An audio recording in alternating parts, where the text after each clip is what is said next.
Tantor Audio, a division of Recorded Books, presents Beyond Borderline, True Stories of Recovery from Borderline Personality Disorder. Edited by John G. Gunderson and Perry D. Hoffman, Ph.D. Forward by Brandon Marshall. Narrated by Mike Lenz. Publisher's note. This publication is designed to provide accurate and authoritative information in regard to the subject matter covered. It is sold with the understanding that the publisher is not engaged in rendering psychological, financial, legal, or other professional services. If expert assistance or counseling is needed, the services of a competent professional should be sought. Forward by Brandon Marshall.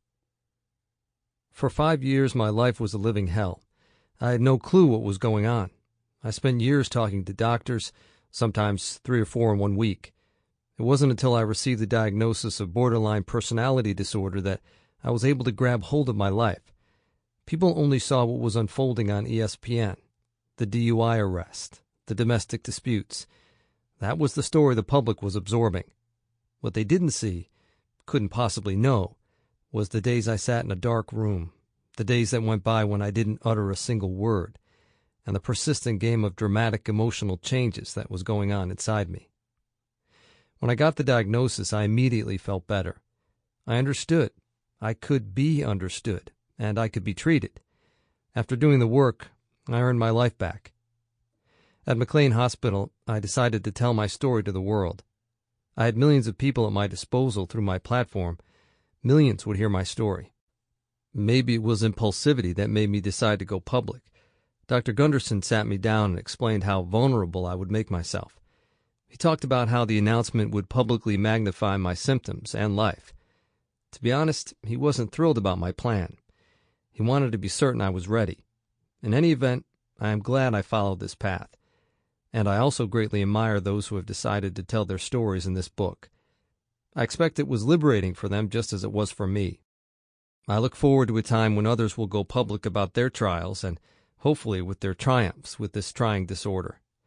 The louder our voices, the more we will be heard. BPD is treatable, and people do not need to stay in the mental health system forever, unlike many other diagnoses. My time at McLean Hospital presented me with some of the most phenomenally challenging experiences of my life thus far. Taking my life back meant losing what I thought was the most important part of me, the fabric of my being, the thing that made up the football player that I had been my whole life. I can never explain the feeling I felt when we got to the root of my issues with anger and fears of abandonment. I can still remember uncovering those issues like it was yesterday. There were so many times I found myself sitting in Dr. Gunderson's office, my eyes welling with tears. The realization, the spark, revealed a heart filled with anger, pain, resentment, and sadness. My heart. The waves of emotion were profound and liberating. I always tell people that while at McLean Hospital, I discovered what life was really about. I didn't get my old life back. When I left, I was a totally different person. My eyes opened up to allow me to be my better self, a different person. I understood what I was feeling. I learned to validate those feelings and those of others. I also learned how to talk about those feelings. When I read the stories in this book, those memories return, and I feel deeply for my fellow patients with BPD.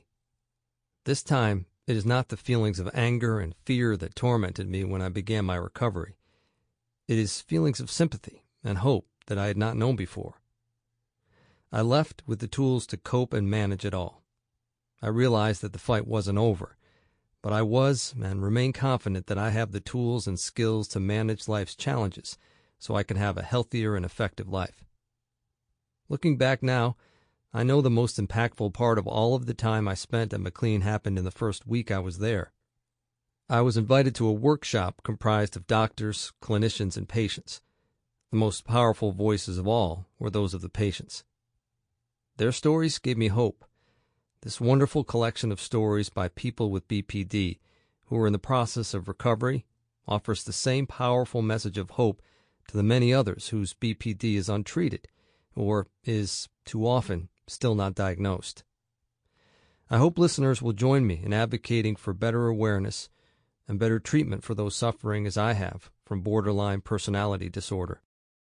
In hope, life springs back, and for me, a purpose beyond football and family was laid before me. All of the patients in this book, and its listeners, are now a part of that purpose. Introduction.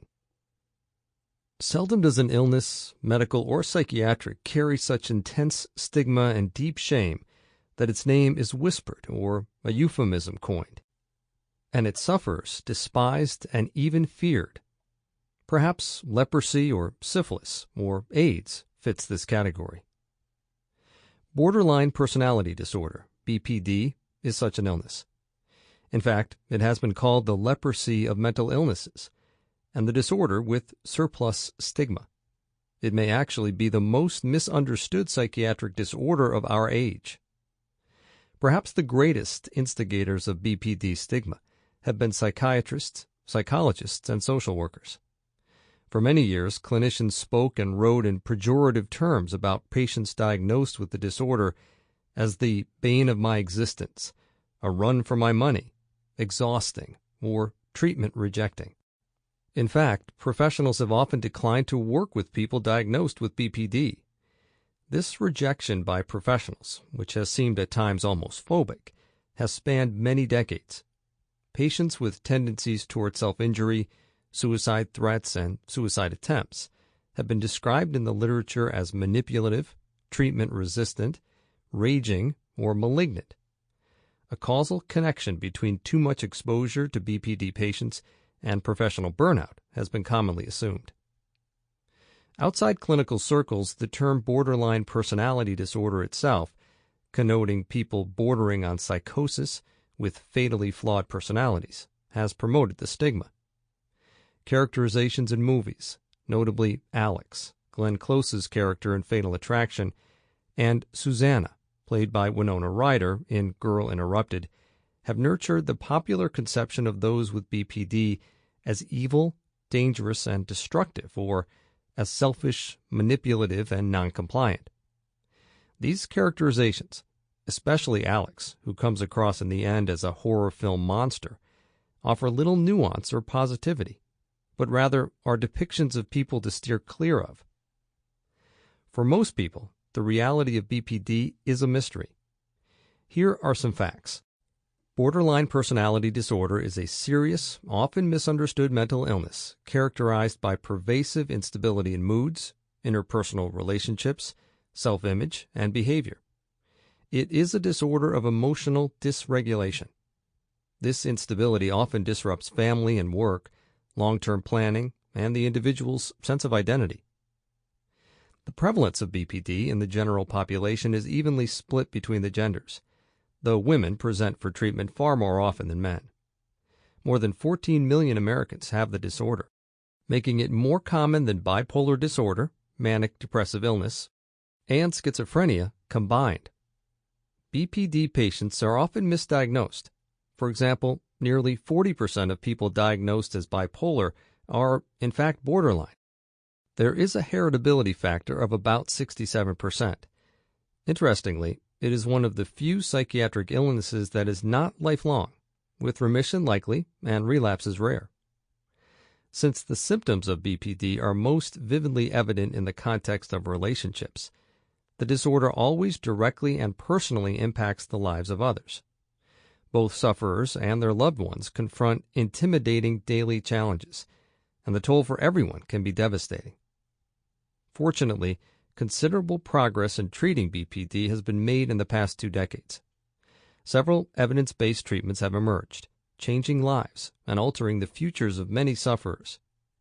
These treatments, Dr. Marsha Linehan's dialectical behavior therapy, DBT, Drs. Anthony Bateman and Peter Fonagy's mentalization-based therapy, MBT, Dr. Otto Kernberg's transference-focused psychotherapy, TFP, and, most recently, co-editor Dr. G.Gunderson's Good Psychiatric Management, GPM, and related research offer hope to sufferers and therapists alike.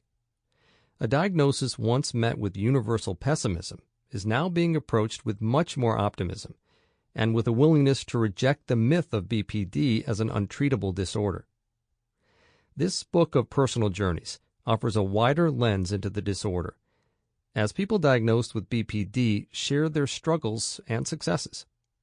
These accounts give us the opportunity to imagine ourselves in the shoes of people with BPD, helping us understand their lived experience in all its pain and triumph. Healing victories can come with successful treatment, and although each person's story is unique, they carry common threads of hope and courage. We, the editors, have over 80 years of combined experience treating individuals with BPD and their families. We selected these stories from numerous submissions, seeking out those that reflect the variations in the course of the disorder and the individuality of each patient's struggle. We hope you will share our appreciation for the honesty and vulnerability of these stories, collected here in the service of combating the myths surrounding this diagnosis. We are very grateful to the authors, all of them brave people who took a risk in sharing their truths. Real names and other story details have been changed to protect anonymity. Sometimes an illness, whether medical or psychiatric, progresses from hopeless untreatability to a trajectory of healing, resilience, and recovery. We believe BPD fits this category. 1. Anguish management. An eerie silence allowed my cries of terror to fill the halls, a surge of despair rushing through my core as I pleaded for release. The antiseptic smell coated my nostrils with each gasp for breath. No soft touch comforted me. No reassuring voice consoled me. My body pressed up against the locked door within the confines of an institution, a consequence of my desperate attempts to manage my shattered and crippling existence. It was here I found myself alone in a horror movie. I often felt secluded, even in the presence of others. I was unable to relate to my peers, to my family, or even to myself. I struggled with the idea of self-awareness, a consistent identity and elusive concept. I looked more like a boy than the girl I was, my toys reflecting my confusion. Cars and trucks lined my toy box, along with a few dolls, most with hair cut to the scalp. When I would play with them, it was far from the typical loving display of a child mimicking her mother. I remember sitting on the cold floor in the basement playroom, little more inviting than a dingy dungeon. 2 or 3 dolls lay by my side, along with a ball of rope and scissors. My tongue wetting my lips, my brow furrowed. I cut a piece of rope, one for each victim. I pushed myself to standing, my small, dimpled hands pressing against the floor for support.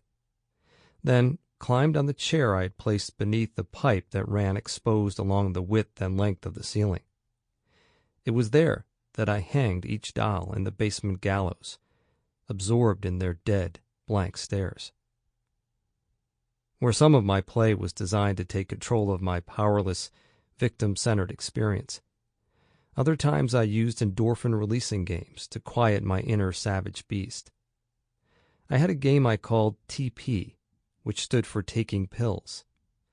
Like a homeless child rummaging for sustenance, my parents' medicine chest, the dumpster, I would ingest. To understand my intent, never taking enough pills to die and knowing nothing about getting high, is to understand the bizarre thinking of an 8-year-old attempting to manage her anguish. The danger of the forbidden releasing a flow of soothing brain chemicals. My parents' medicine chest was not the only way of quieting the chaos inside. I had become adept at relieving the neighborhood drugstore and gift shop of everything from candy to Christmas ornaments, toys to record albums, while never approaching the cash register. The big sleeves of my army fatigue jacket the perfect camouflage. Again, the rush of endorphins would flood my mind with a soothing calm. However, the relief never lasted long. With each successful attempt at anguish management came a stronger and more pronounced rebound of self-hatred and alienation. I knew I was different. I felt it on my skin. I saw it in my reflection. At 9 years old, even my front teeth aroused a sense of disgust. scrutinizing them in the powder room mirror, my friend by my side, I made a decision.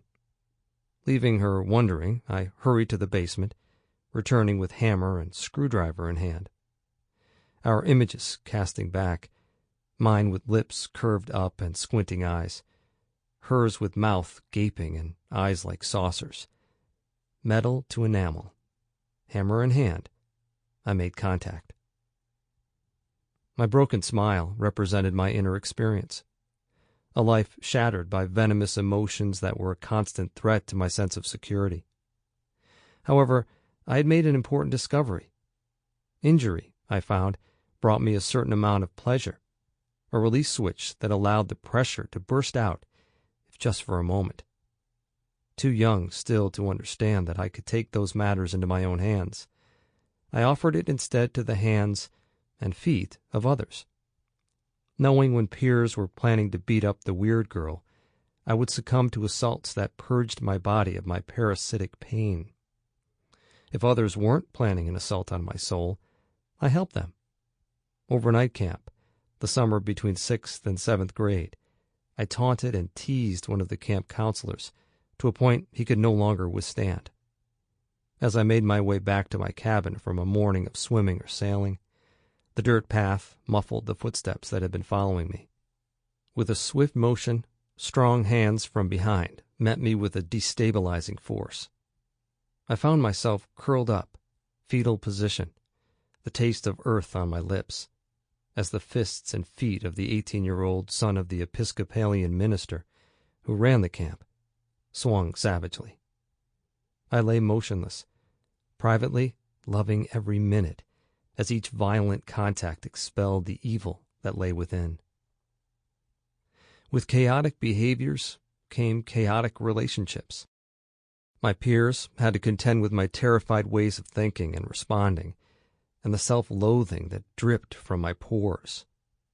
So elusive was the terror that stole my sensibility that I was forced to place it on more concrete matters: stray dogs, people, the outdoors, the indoors.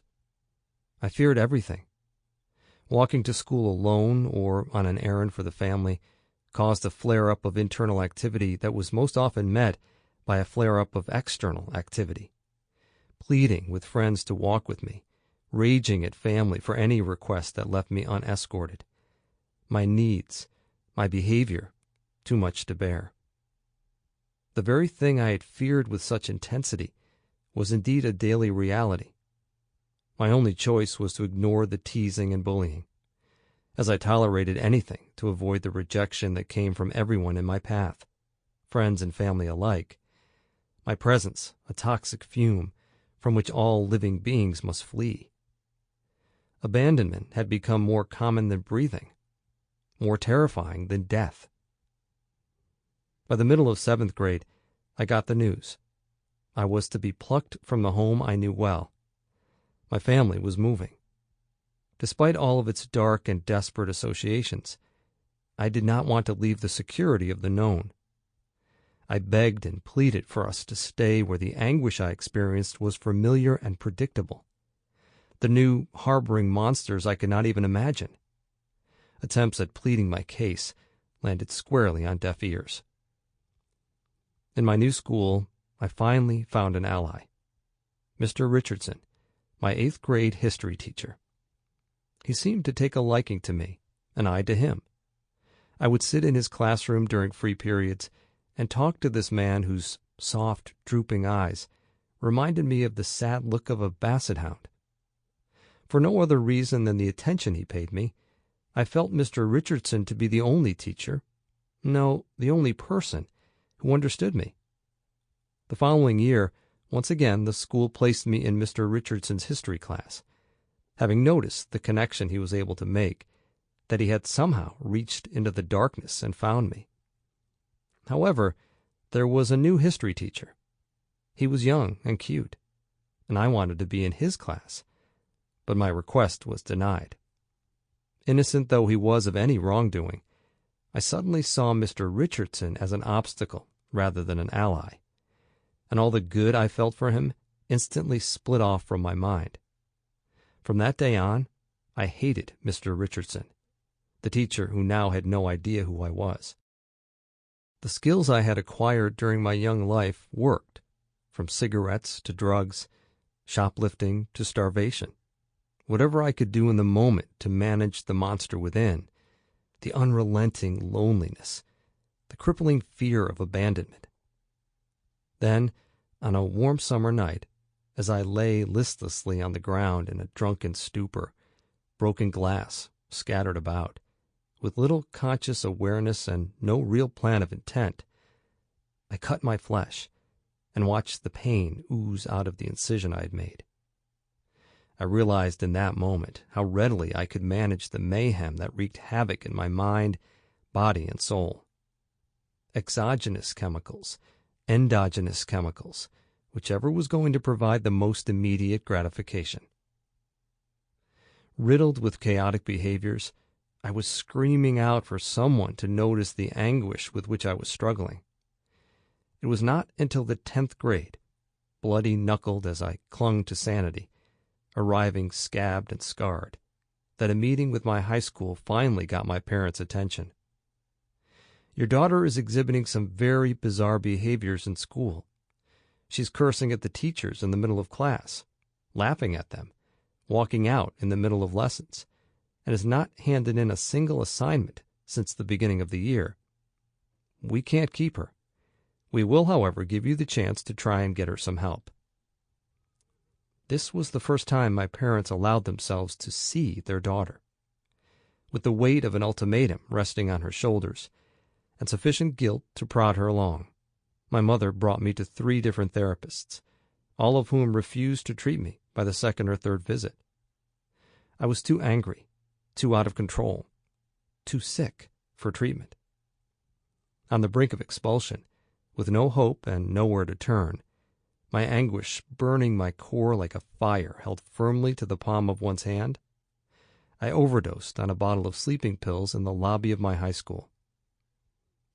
A bed now available on the adolescent unit, 4 men with keys dangling from their belts, and the air of authority dangling from their lips, offered me a choice: walk, or we'll tie you up and carry you over.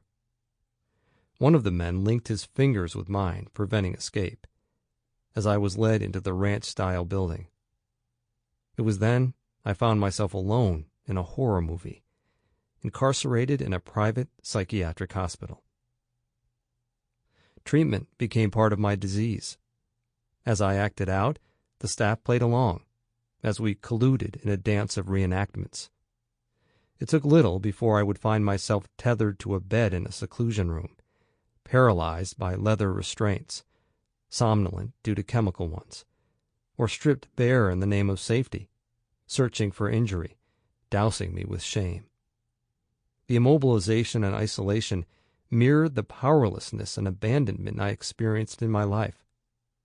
My identity became that of hospitalized mental patient. The times that I was well enough to be in the midst of society, I still found myself with the constant reminder that I was but an emotional invalid, unable to manage the most basic circumstances. My high school, a stark contrast to the private hospital where I was frequently incarcerated, offered the clear message that others had little hope for my recovery. The state hospital received its first patient on July 12, 1880. Walking along the grounds provides an unsettling aura of the asylum's disturbing past. One can hardly miss the ghosts of the thousands of mentally ill men and women who were treated with barbaric methods during its many years, from brutish times into the present. It was here, in one of the ominously beautiful buildings common to 19th century asylum architecture, that I was made to attend high school. We were 12 of the most emotionally damaged children from my district, overseen by 4 specially trained teachers in 2 rooms in the basement of Building 5. We were hardly assumed to survive our adolescence, much less to enter college. We were warehoused, and so it went, in and out, the degrading idiom frequent flyer not missed on me. Then came the switch. I cannot say for sure how I got there or what the turning point was. Perhaps my mind, body, and soul could no longer take the assaults that were landing on me like flying fists, and my desperation for normality began to prevail. What I can say is the day came that, like a switch being flipped in my mind, appearing from what seemed to be a dark haze, I made a decision. I do not want to be sick anymore. This idea had been unavailable to me until the very moment it made itself known. Eventually, I left the hospital, never to return. The road at that point, though, was far from smooth. In my mind, recovery meant getting a job. I searched the Sunday classified ads with an internal barrage of bullets ricocheting in my gut. Slowly and methodically, so as not to self-destruct, I managed to attain employment at a family-run office supply store. With each day came the bubbling up of the all-too-familiar internal mayhem, restricting my calorie intake the only way to quiet it. Had anyone noticed, I might have been readmitted, as my weight slowly made its way down to that of a small child. But I was in recovery.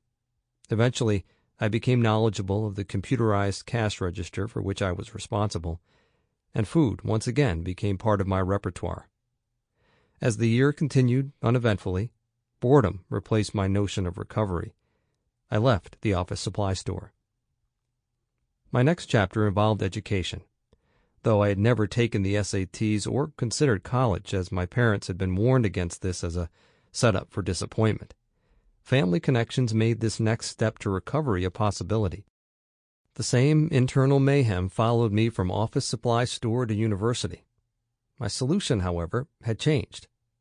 Drugs. I would make my purchase on Thursday, using through Sunday, prepared for class by Monday. Had anyone noticed, I might have been readmitted, as I had become a weekend junkie. But I was in recovery. Once I understood that college was possible, my grades proving my ability, I no longer needed my crutch, but rather a method of detox.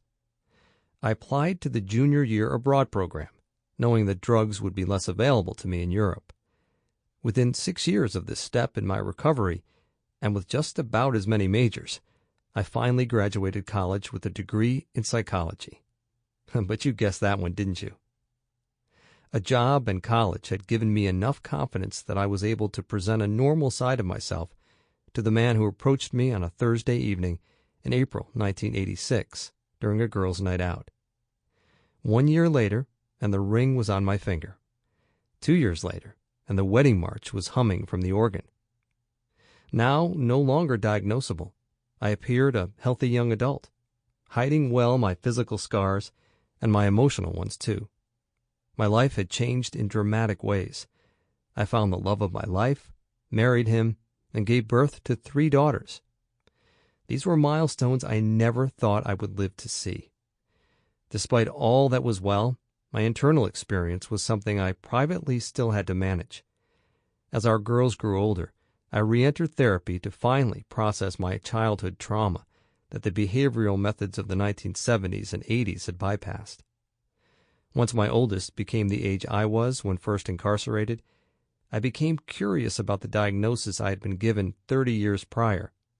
So I began to search, both for the meaning of borderline personality disorder and for as many people from my old treatment team as I could find, including my old psychiatrist, emerging like a ghost from the past. It was then that I knew my career path. I finally established myself as a mental health professional and as a guest lecturer, offering a personal perspective on the treatment of trauma. Finally, still burdened with the memories of institutionalization, I knew I had to rid my mind of the ruminative thoughts that would stir me from sleep. As my last step, and most cathartic venture, I put my experience on paper in my book, The Boom Boom Retreat, a memoir. At last, I have managed my anguish. 2. Letting the light in. I was diagnosed with borderline personality disorder in 1990, when I was 29 years old, following a suicide attempt. The overdose wasn't my first attempt at taking my life. Several years prior, I had tried to cut my wrists, but was unable to go. Sample complete. Ready to continue?